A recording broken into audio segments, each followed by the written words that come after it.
Am I sure I want to start the live event? Yes, I want to start the live event. Alright, I think I'm live. Whenever I do this live event thing, it's always a little bit delayed, so I don't actually know if I'm live or not.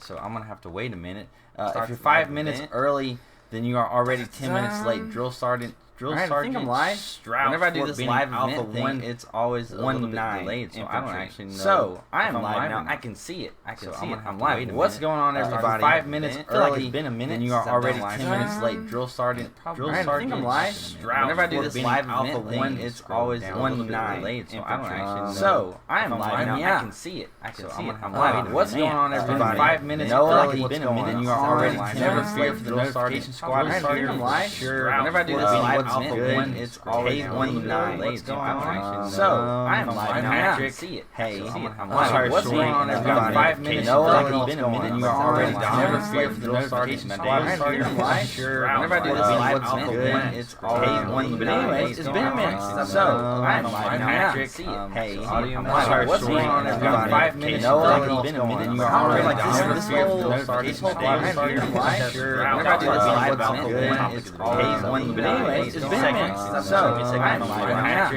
Hey, I'm live. what's going on, everybody? 5 minutes. It's been a minute. You are already down. This whole Oh, shoot. Hold on, I fix it. Okay.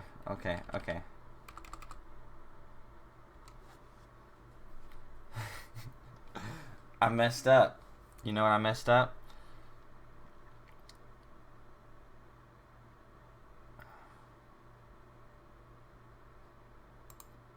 Gosh. Let's do this. The audio should be fixed by now.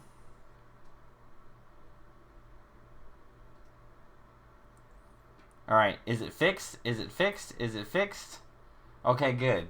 Alright, so for my whole setup and stuff here, if I don't mute the screen on my computer, it'll play. Or it'll catch it. So that kind of sucks. Because on this... gosh, YouTube, why did you do this to me? That wasn't my fault, y'all, just so y'all know. What's up, Elizabeth? What's up, everybody? So sorry for that little audio issue. I'm glad y'all let me know that it's fixed. It literally was just the fact that I didn't mute the playback video, and then whenever it was playing back the video, it was hearing itself again, and blah blah blah blah. So, anyways, what am I missing? I missed a few things. That was super trippy. Yes, I'm sorry about that, y'all. That's just like the story of my life. Like everything like screws up. Remember, if you guys watched the last live stream that I did with Erica Burney, like that live stream was a failure. Well, because for a few reasons. But anyways, let's talk about what it's like being an officer, right? So, Matt, should I do high school RTC? I'll get to questions in just a little bit. I'm gonna kind of talk more or less about, my topic for right now, and then I'll skip to it in just a minute. But yes, I think high school RTC is beneficial. But just recently, I posted, was it today? I think. I posted a video talking about my first drill as an officer and what that whole process and everything was like. So, I did not really expect it to be like so weird and so different, because one of the big things is that people treat you so differently when you're an officer versus enlisted. It's just crazy. What's up, everybody who's joining? It's just so different. Like, people don't realize, especially when you're like, you don't realize like the whole difference. And the one thing that was kind of weird for me is because I am prior enlisted and I kind of know what it's like being enlisted before becoming an officer. It's even more weird for me because I'm kind of walking around to places, and I got all these people saluting me and everything, and they're standing at attention, and it's just kind of crazy. And I have these sergeant first classes and stuff calling me sir, and master sergeants calling me sir, and I'm just like, this is so weird, because those are the kind of people that I used to have to stand at ease for. It's just a little bit weird, right? I'm gonna get the super chat. Jake, just PCS to Fort Campbell recommendations for items to buy for my room cleaning items, towels, city clothes some fresh kicks. Congrats to your bro. That's pretty much it. If you have an Xbox or something, or a little TV, you know, you could get that. So, but you pretty much just named it off. Just start with the basics. I mean, there's really nothing essential that you need right now. But what would happen if you try to smoke a sergeant major? I don't know. But like officers, if you guys didn't know, officers don't really smoke people or don't really do that kind of thing, right? So officers aren't going to be calling cadences. That's kind of like an NCO thing that you do. So if you're ever marching anywhere, it's generally going to be like an NCO calling cadence. You're never really going to see officers doing that, and you're not really going to see officers dropping people and telling them to do push-ups. They'll more or less, like, they would tell an NCO to go and do that. So I'm not really going to be doing that. And then we got Drew over here with the big super chat. I'm going to get to my actual topic. And the whole theme of this is I kind of want to, for this live stream, is I'm going to try and talk about the whole being an officer thing, and then in the meantime, intermediately, if you guys do super chats, I will read those and everything. So, how's it been being an S6 OIC? What are some basic things you need to handle, right? So, one of the things that I did not talk about in my video today, because it doesn't matter that much for my first drill, is I haven't been to BOLC yet, which BOLC is the Basic Officer Leadership Course. And so, whenever I go there, I'm going to be 25 Alpha qualified. So, I'll be a signal officer qualified on my job. And then currently, whenever I'm at drill, so until I leave for my BOLC in February, I'll be pre-BOLC, which means I haven't qualified for my job yet. But I'm still like the S6 OIC. I just haven't been trained on specific things that I'll have to be doing, even though I do, because I was a 25 Bravo previously and I've kind of been in for a little bit. I kind of know what to do. Like for me, previously at my previous unit, I was an enlisted soldier, like technically under the S6, except our S6 wasn't big. It wasn't too big, so that kind of fell under S3. You guys probably don't understand that. But for me, being the S6 OIC, what are some of the basic things I need to handle? So the first thing is like kind of as far as like hardware and stuff, being in charge of the computers and satellites and just all of the different technology hardware that we have. We went into the little what do you call that room? Like the storage room or something. There was like a whole bunch of, they're all kind of encased in metal fencing or whatever. And I think there's like 10 like storage units kind of things that has a whole bunch of technology, Army tech stuff, radios, mounts, literally computers, bunch of wires and stuff are going to be in there. And that's all my stuff that I'm going to be basically responsible for. And then all of the people that are going to be in S6, I'm kind of responsible for them. They're going to be, anytime they need anything, they're going to kind of go through the chain of command to come to me, and I will try to get them whatever they need. But as far as specifics for the job, I will kind of learn that as I go. One of the pros to me having not gone to BOLC right away is that whenever I do go to BOLC, I will already have some experience under my belt as what my job is going to entail. And then whenever I go to BOLC, hopefully I will understand things a little bit better. I already had a captain. He told me, he was like, you know, whenever you go to BOLC, he's like, these are the things that I want you to make sure you focus on, and make sure you focus on learning, you know, this radio system and all that kind of stuff. So, yeah. So that's that. What's up, Connor Murphy? I feel like I missed something. What do I need to do to be a sniper in the Army? Cross your fingers and hope that you get the chance to do it. That's what you need to do. And shoot 40 out of 40. Hey, Matt, do I know anything about Fort Bragg? My brother is stationed there. I've been there several times, but I don't know what you mean by know anything. Bases or Army posts are just Army posts. They're mostly similar. Do I have to do a PT test for my recruiter before I leave? I think it's like you have to, but it's not like a pass or fail kind of thing. So I would say yes, but if you fail, there's really no pass or fail. So you can't fail. It's just kind of like a test to see where you're at. First streams of blah. Connor, First stream of yours. I'm tuning in since getting back from basic. Yeah, man. That is awesome. It's kind of crazy for me. I remember you leaving for basic, and then now you're back, and then I got to, meet you that one time for like a little bit. You should have really said who you were, but yeah.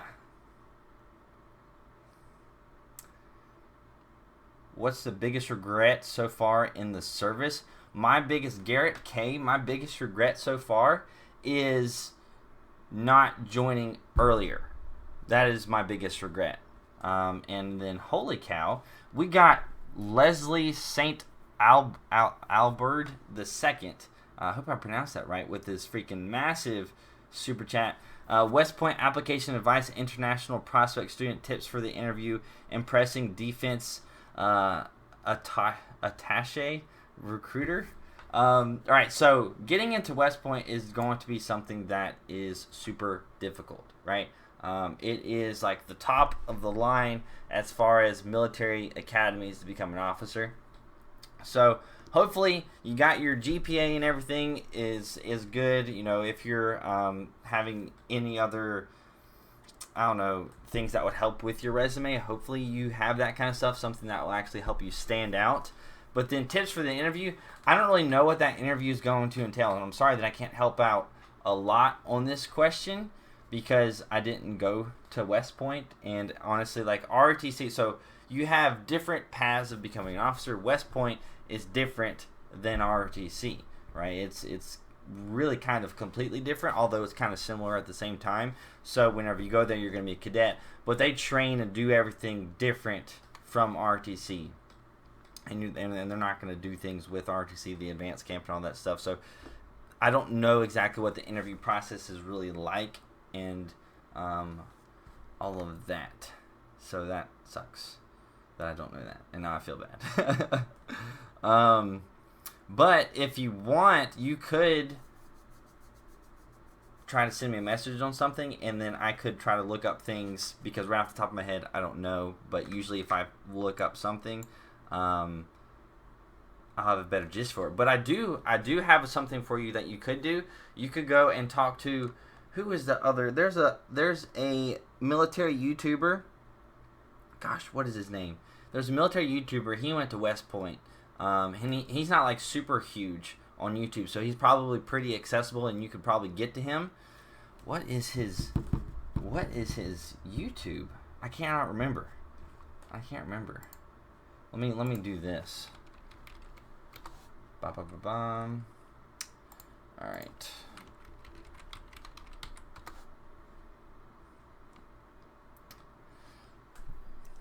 Flexing on him.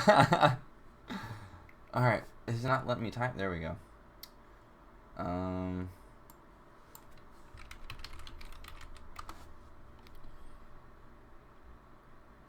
I don't see, what is his YouTube? Thomas Vlogs. Yeah, so you can look up on YouTube Thomas Vlogs, and he is an officer who went to West Point, and he could probably help you out with some of that stuff that I don't know. Yisrael with the $1 super chat. Matt, any tips on how to do more sit-ups? Because we did the Army PT test today. I'm in high school and passed push-ups and almost the run. So sit-ups is kind of one of those things where you need to work on your hip flexors, you need to work on your abs. So those are my tips. Work on your hip flexors, and then work on your abs. So by doing sit-ups and doing crunches and doing things to help with your abs, that is going to be what you're going to need to do. And then working on your hip flexors is also important. And you can look up specific exercise and stuff for that. Somebody was saying something. So one of the other things, a little funny story. So this is a little pro tip for you guys. Whenever I was at my brother's graduation the other day at Fort Jackson, right? So there's a whole bunch of you that are soldiers now, and you probably don't have much experience talking to officers. And that was kind of one of the weird things about with me being an officer now. It's like people are like scared to talk to me, or at least new recruits. Like if you've been in the Army for a little bit, you know that talking to a second lieutenant isn't really that big of a deal. But when you're fresh out of basic training, these new, fresh soldiers were like terrified to talk to me, and like I think like 4 or 5 times inside, people tried to salute me. I don't know why some of these soldiers did that, but you don't salute when you're indoors. The only time I can think of that you're going to salute indoors is if you're doing some kind of formal ceremony thing, or if you're at a board and you're reporting to the board and you have to salute. That's kind of really the only times. So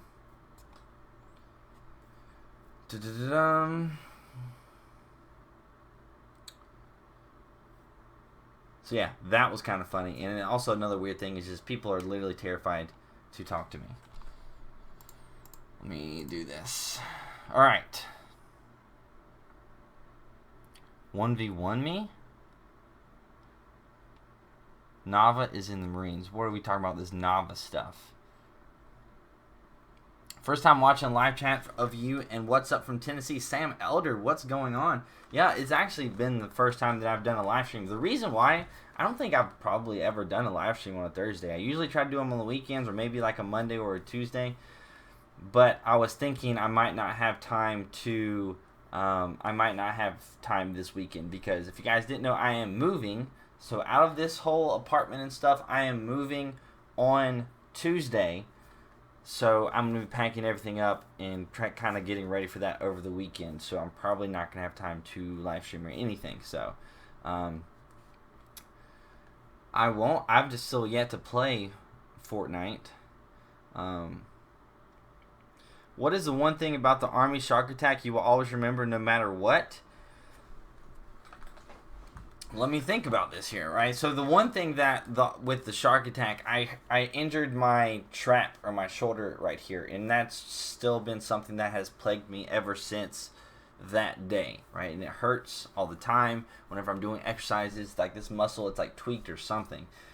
So that's a pain, and that's something that I'm always going to remember. But as far as the shark attack goes, the thing that I will always remember, not necessarily having to do with the shark attack, because the shark attack at basic training lasts, I don't know, an hour or 2 hours, and then you kind of go throughout to the barracks and stuff, and then it kind of lasts the entire day. But the one thing from that day I'll always remember is me and my battle buddy, meaning just somebody that I was with, we were running up to the barracks, we were trying to get to our room, and we didn't know where our room is at, because one of the things about the shark attack at basic training day 0 is you don't really know where to go. It all kind of looks the same. The buildings are the same. Like, you don't know where to go, and they're yelling at you and telling you to do things, and you're like, I don't know where I'm going right now.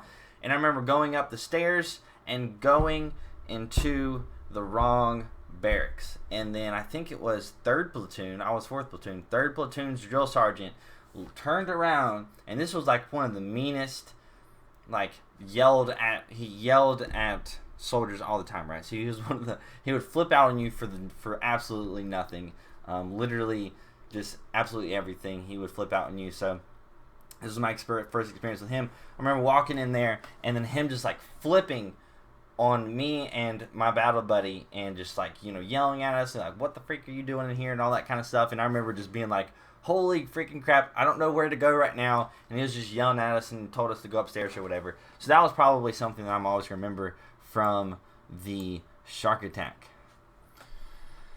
Matt, if I do a vocational school, do I get rank? If you're talking about enlisting and getting like E2 or E3, if you have some sort of degree, then I would say at the very least you're probably going to get E3. Actually, you should probably get E3 if you have like an actual degree. If it's like a 1-year degree or something, you might just get E2. That's kind of all going to depend on the degree you have. It's always going to have to be approved.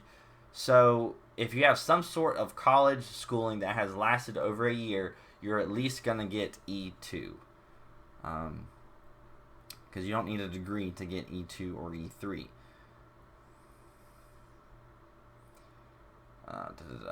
Whoever disliked this video is in big trouble. I'm going to find you, LOL. No, still.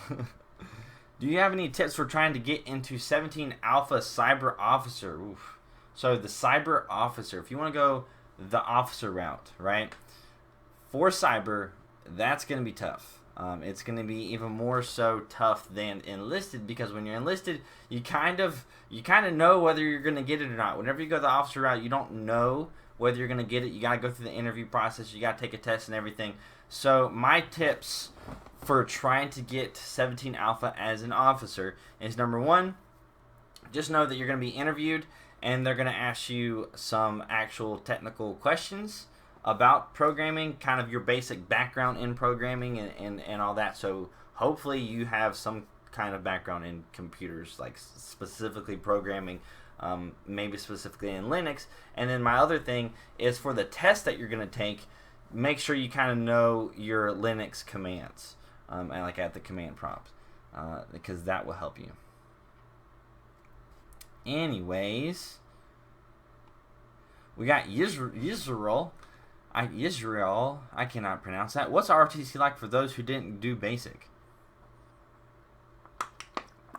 So if you mean college ROTC, it's the exact same thing. It's the exact same thing. So in college ROTC, because people get confused when you say ROTC, a lot of times they think high school ROTC, which is JROTC, junior ROTC. But you're going to be trained the same. The only thing that's different is, if you've been to basic before in ROTC, is you only have to, basic and AIT, you only have to do the last 2 years. And then most of the other people who are in ROTC are going to kind of look up to you a little bit as like you know more than them, because you probably do know more than them. Because like the first 2 years of ROTC, I'm sure there's good schools and stuff out there, but you know, I remember going in and you know, they were learning very basic things. And weren't as confident in certain areas of kind of the warrior tasks and battle drills that you would do at basic training, and all the weapon familiarization and stuff. So if you go to basic training, you're going to have a little bit of a leg up on people who are in RTC who haven't done basic training before. So that's the only thing that I would say that's different. So why in some basic training graduation soldiers wear blue formal attire and some they don't? So if you're talking about my video that I posted, that's Family Day. On Family Day, you wear the OCP uniform, which is the combat uniform, which is not the dress uniform. And then on graduation day, you wear the actual ASUs. So like the ones with the ribbons and all that stuff. So that's probably what you're talking about. Because on graduations, you're always going to wear ASUs. The only difference is whether you wear Class A or Class B, meaning either you wear the jacket or you don't wear the jacket. My little brother didn't wear the jacket. I didn't wear the jacket. And my youngest brother, who's in the 82nd Airborne right now, he did. So, paintball is more fun than airsoft. Yeah, I would say paintball is more fun than airsoft in the sense that there's actually kind of a lot more pain involved with getting shot, so it makes you fear getting shot more. So that's just my thing. Anyway, so let's talk about any other questions about officerness, being an officer. Good Lord, there's a lot of people watching this right now. So there's 171 people watching and 51 likes. I don't know what y'all are doing with your life, but I don't know. I'm just kidding. Anyways, if I do 11 Bravo first, is it worth it? If that's what you want to do, then yes. There is a lot of people who want to do infantry and know that they want to switch their MOS later on because they want the infantry experience, which I think is perfectly okay.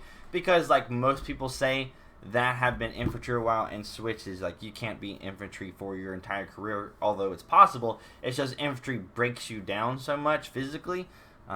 So took away and just like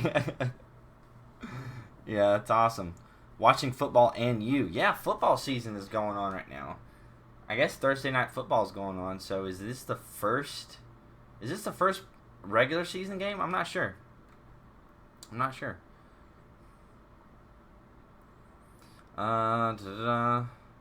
Thanks for all your info. I'm planning on joining the Army Reserves or National Guard as an is that armor officer that you're trying to say? 70 Bravo. Any advice?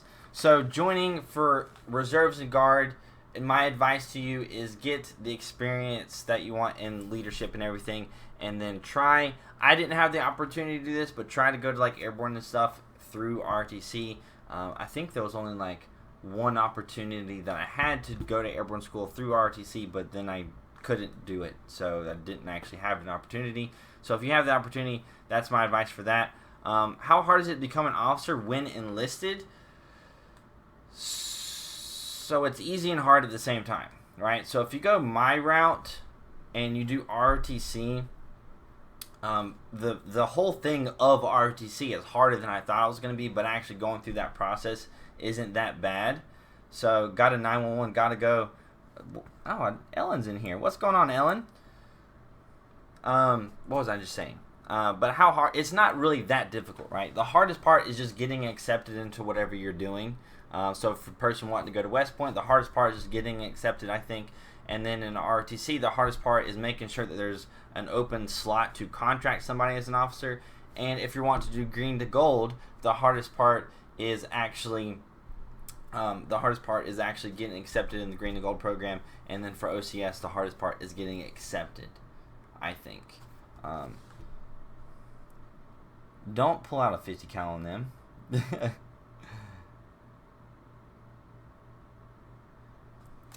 Faith Potato.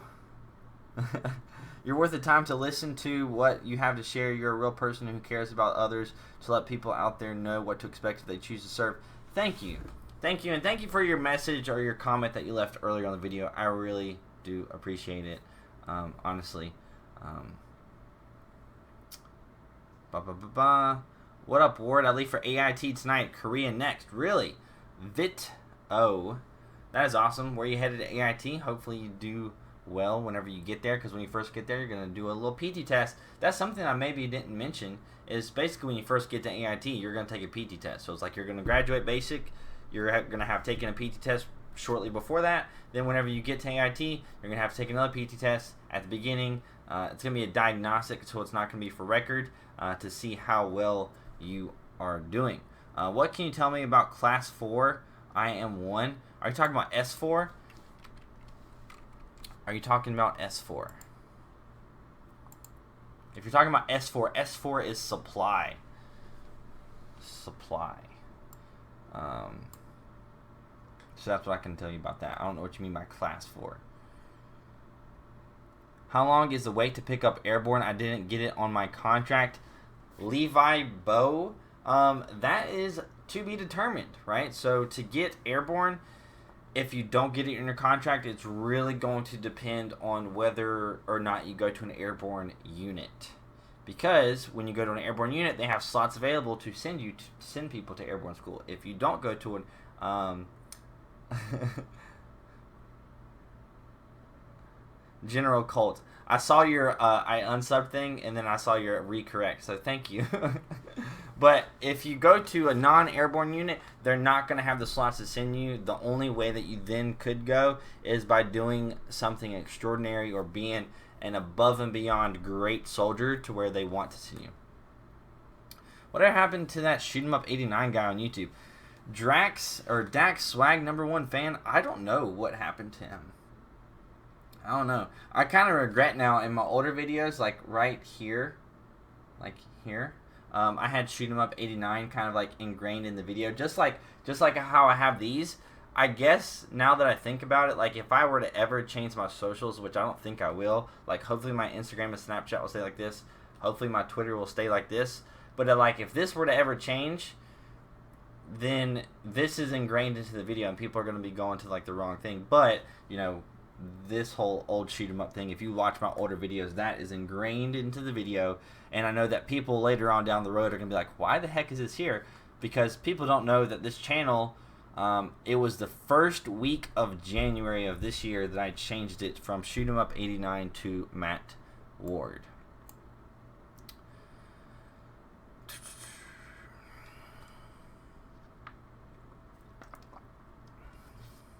How do I get my run time down? Currently 2.5 minutes over the max run time for the PT test. Run and push yourself harder, right? So if you're trying to get that last little bit, which if you're at like that means you're probably at like 18 or 19 minutes for your 2-mile run, which means you can still definitely, you have a lot of room for improvement. But really, when it comes down to running, is people don't freaking push themselves. Like, oh my gosh, like people don't push themselves whenever they're running. They get tired, like, and they'll be tired and they're running and they're just like, okay, I'm just going to slow down or something. No, you have to push yourself beyond your limits and kind of like kill yourself running if you're trying to improve that max, right? So if you're trying to go from like a 25-minute 2-mile run down to a 20-minute, then what you really need to do is just make sure you're running consistently.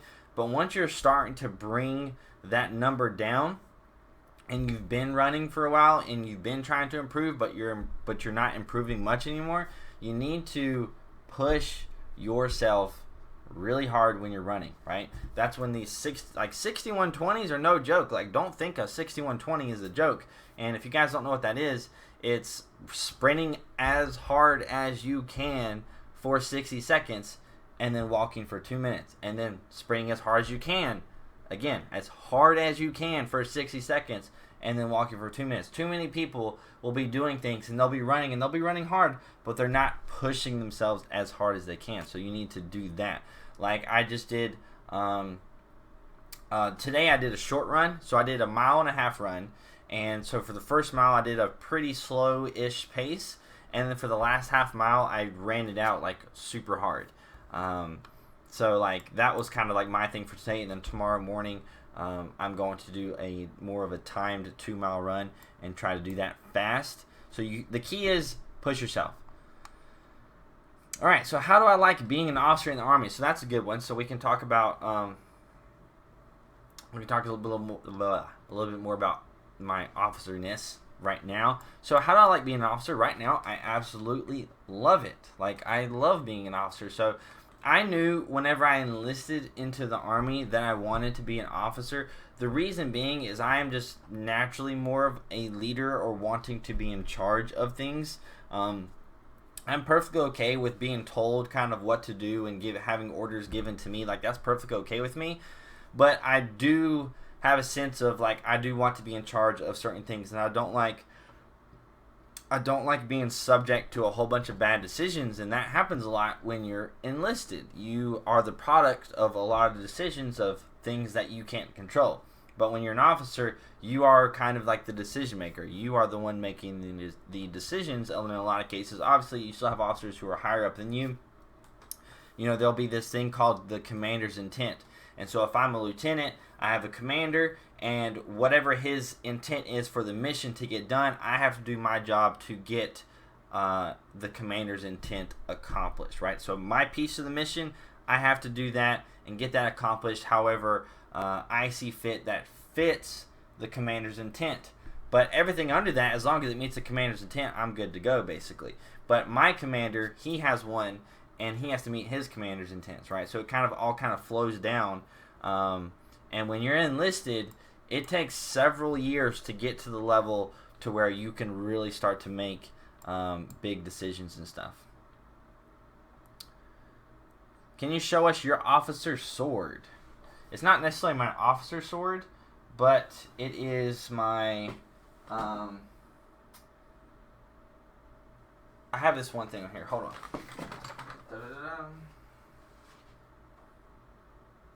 Alright.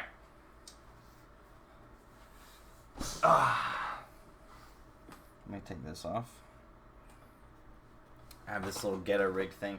Alright, so here's my sword that I got. It's got this little thing on the end. So this is like the case for it, right? So a lot of people ask how or why I got this. This is basically a trophy. I think technically I could wear this. Like Cav Scouts and stuff will wear swords on their uniforms. Like if you go to a really formal event, like at a ball or something, you will see people in non-normal like ASUs that just like look all weird and everything. So, and then you'll see some people wearing swords, and I can see that this is kind of like worn down a little bit. So I've had it for about 2 years.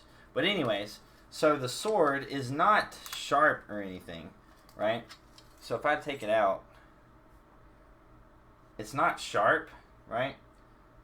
It's like kind of more of a trophy, but that pointy end is like a freaking razor. Like you could stab the crap out of somebody, but you're not going to be cutting anybody. And then the other cool thing about this is it has the engraving of the unit at the level that was given to me on there. So if you guys can see that, yeah. So that's pretty cool. This is like literally the best trophy ever. And I got this for being the best soldier in our command. So, and then also kind of because of that, that's how I got promoted to specialist so early. So anyways, swallowed the sword. No. It's called a saber, not a sword. Yeah, whatever. Cyber plague. You just tomato. It's the same thing. It's the same thing.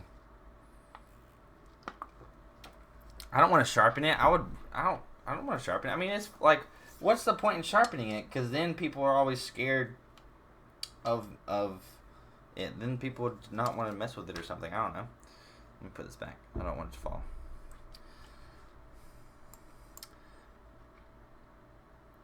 What do you think about a 3-year active duty contract versus 4 years? I think it depends on the benefits. I think that, like, let's say, for example, if you were to have presented to you a 3-year contract and a 4-year contract, and both of them had the same benefits, so you get the same amount of money in the GI Bill, you get the same bonus, you get the same student loan repayment program, you get the same everything, then I think go with the 3-year contract, because why would you go with the 4-year contract? Because you're like, oh, I want to go with the 4-year contract because I'm going to stay in, longer. Well, you could do that with a 3-year contract. The only difference is if you had a 3-year contract, active duty, then once a couple years come around and you have a year left of your enlistment contract, then you can re-up and you could potentially be eligible for a re-enlistment bonus, right? Or if you wanted to switch your MOS, maybe on that re-enlistment, you could try to do that. So there'd be more pros to it. So obviously, all else being equal, if the only difference is a 3-year contract or a 4-year contract, go with a 3-year contract, because, like, that's just kind of stupid in a way. It's like, oh, I'm going to get a car. The car payment's going to be the same or something for a 5-year versus 6-year thing, and then you're like, oh, I'm going to do a 6-year because I know I'm going to have the car for 6 years. No, just do the 5 years. Anyways, option 40 is RAS. Option 40 is RAS. That's basic. Yeah, I'm still, I'll message the dude I'll message him probably today, but hopefully I was going to see if I could record that whole RAS video that I've been trying to do for the freaking longest time on Saturday and go over to Fort Bragg and record that. That was kind of what I'm wanting to do. If not, it might be some more time because they're about to leave for some training and won't be around for a few weeks. So anyways, how long have I been live streaming?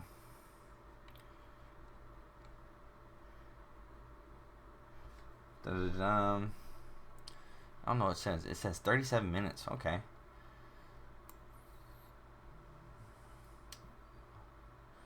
What officer rank do you think you will be max? My max goal is going to be to become a lieutenant colonel. I think getting a major with the amount of time that I want to spend in the Army, which is 20 plus years, I should definitely make major. But lieutenant colonel will be kind of towards the end of my time in the military. Stay that rank for a few years and then hopefully get out. So lieutenant colonel, I think, will be the highest that I get. I don't want to get colonel because that's probably impossible for me in my circumstances, and it's just way too hard. Why do you keep saying category 4? He says go over to Fort Bragg so casually. Oh, that is one funny thing that I always get on to my parents and stuff for, or like my family members and stuff. Like, so we've gone to like several different graduations and stuff, and I'm always and when you go to these graduations, you have to go through like all this pre-screening stuff if you're a family member, and so you can get on base and you have to get a pass and everything. And I'm just like, I got my ID. I'm just gonna walk on in. Well, not walk on in, but I'm just gonna drive on in. That is one weird thing too. If you guys didn't know, when you are an officer, when you're going through like the checkpoint to actually get on a base, and they scan your card if they're in the military and you're in uniform and stuff. Like, although they've done it to me whenever I'm not in uniform, so I'm not really sure why. But they salute you when you're in the car, and I just think that's a little bit odd because it's like, I'm in a car. Why are you saluting me in the car when you're outside of the car? So that's a little weird. But I always kind of joke with my family members. I'm like, yeah, you know, I can just kind of waltz right on in.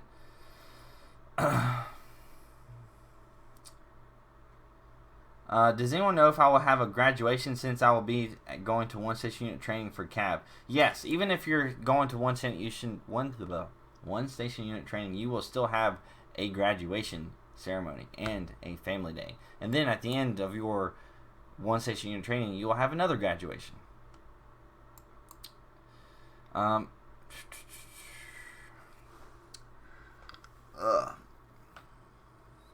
was permanently disqualified from the Army. Are medial requirements the same across all branches of D? Are you talking about medical requirements? Is that a typo? But no, right? So if you got disqualified from the Army, try out the other branches. Because you can, it is possible, you could be turned down from one branch and then accepted in another. That happens all the time.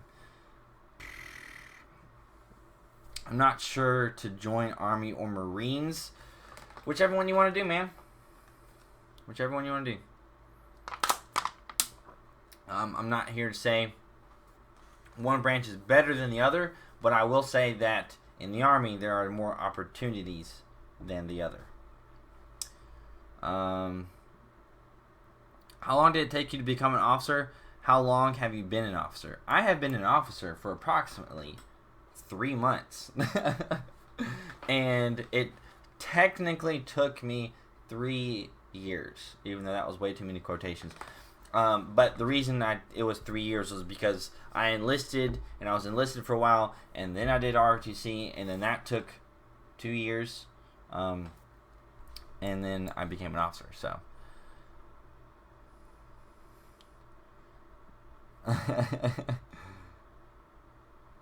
Are you still active duty for the officer? I am not active duty. Is Meme God an MOS? Yes. It is called 100 Delta.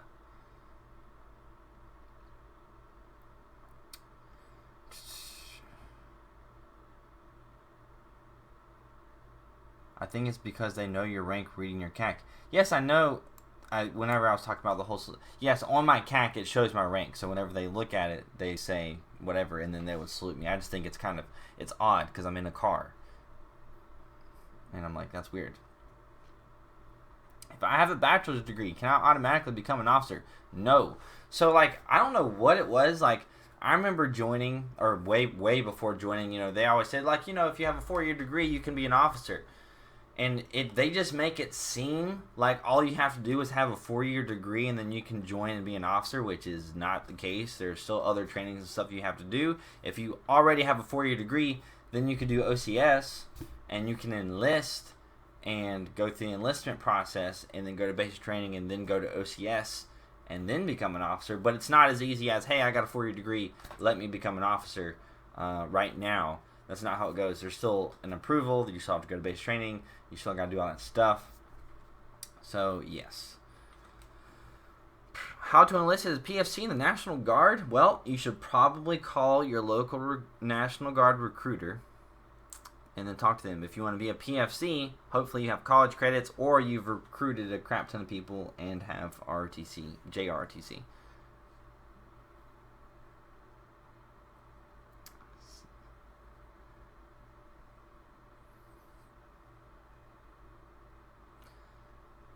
I hear sit-ups are bad for your spine. Any way to do them so that there are no major damage over time?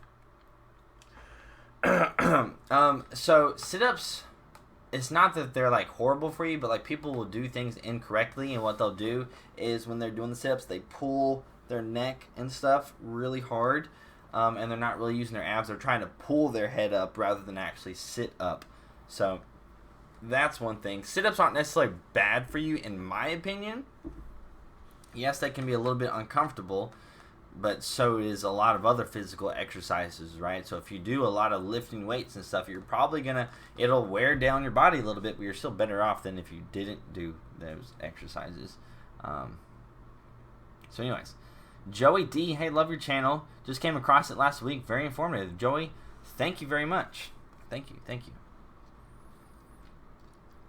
Nope, you can't get option 40 in the Army Reserves. Dun, dun, dun, dun.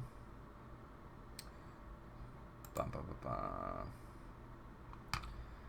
I'm going to start the process of talking to recruiters. Any tips or advice? Yeah, hopefully you have a general idea on what MOS you have, but I don't think it is a bad idea if you're just curious about some questions and you've reached out to me and I haven't gotten back to you because I have a whole bunch of messages, then just talk to a recruiter and be like, hey, I just want to find out some more information. Boom, that's totally okay. Be like, I'm not looking to enlist right now. I just want to know some more information, figure out what my options are. And be adamant about that to where they don't try to convince you to join right now.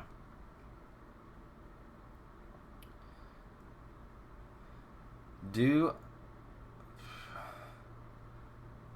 I know anything about becoming a chaplain candidate program? I know a whole bunch of chaplain candidates, but I don't know anything about getting into the program. I'm an E4 at 16 months and came in as an E1. But I was super high speed and always volunteered myself for everything, but I didn't get E4 paid till 18 months. Well, if you got E4 at 60 months, hopefully they back paid you to those 2 months at 18 months. But yeah, I mean, you can get promoted fast for all those curious, like by doing the right thing, by being a good soldier, you will get promoted faster for the initial 4 ranks once you become an NCO or trying to become an NCO. Then things start to slow down a little bit, and there's a much bigger process rather than just time and service and getting a waiver for time and service. Will you have to do BOLC? Yes, I have to do BOLC. I've talked about that before, and I leave for BOLC in February. So you guys are going to be getting awesome videos from me all the way up until February of 2019, and then I'm going to disappear off the face of the earth for 4 months, and you guys will never see me again for those 4 months. Which is just a joke. I think at the very least, I'm not sure how things are going to go whenever I go to BOLC, and I'm not sure how much time I'm going to have to record because it is going to be like a full-time kind of thing. But I think I will still definitely be able to put out some videos and everything like that. But just in case, I will have pre-recorded a bunch of videos to last me, I don't know, let's just say 1 video a week for the first 2 months, and then hopefully by then I'll have gotten my feet wet with the whole BOLC thing and kind of gotten a grasp of things, and then can start uploading more new content. But yeah, whenever I go to BOLC in February, that's going to be kind of the gist. But if any of you guys are around then, which will be in like 5 months, y'all will definitely have a heads up when that happens. Is there any special requirements for recently immigrated people to join the U.S. military? Yeah, there's definitely some special requirements. I do not know them, right? So one of the topics that I don't really know that much about is trying to join if you're not a U.S. citizen. I know it's definitely a much longer process, and you got to go through a whole background checks and all that kind of stuff. But yeah. Does the constant saluting ever get annoying? I guess no, but then yes at the same time. Like sometimes, like it's like people make it a big deal, then it's like, why are you making it a big deal? But then it's just something you do. So I would say it's almost like a yes and a no, and I'm just not used to it yet, I think.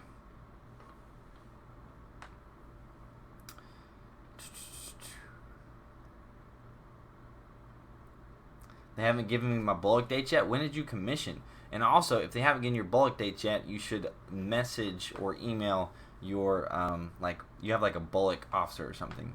Or a BOLC, I don't know, what was that person? I can't remember what their name was. But there is somebody who's in charge that you should be able to talk to. My throat is starting to dry up. So you should start some merch. I would buy some from you, man. that is a good point. I'm thinking about starting to plan that process right now, and I'm thinking that, around about 100,000 subscribers, I will do that. So,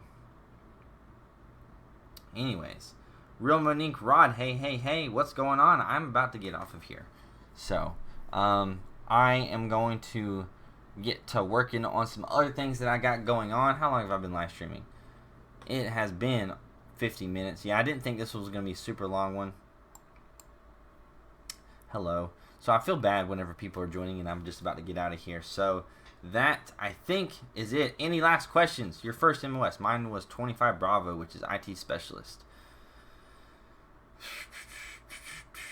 I'm jealous about the U.S. Army. They have so many more options and cooler tech. Yeah. Any last things? Ward Tribe. So, if you guys... Oh, I am going to be doing, I think, let me see if he's messaging me back. Open to suggestions. Anyways, I am going to be doing a giveaway in just a short amount of time on my Instagram and possibly Snapchat. I got to talk with this guy and see how much stuff I can give away. So, I'm going to be doing that. So, head over to my Instagram and Snap.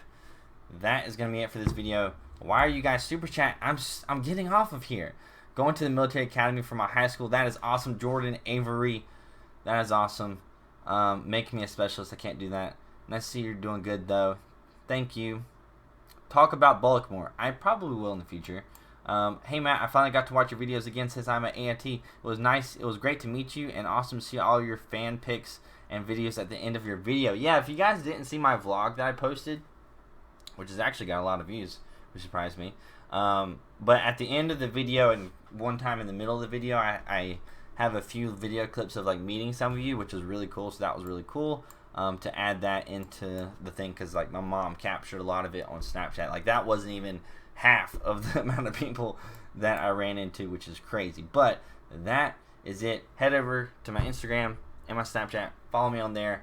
I will be letting you guys know about this whole giveaway thing very, very shortly, hopefully tonight or tomorrow, probably tomorrow. But anyways, that's it. Hope you guys have a great day, and I'll see you later.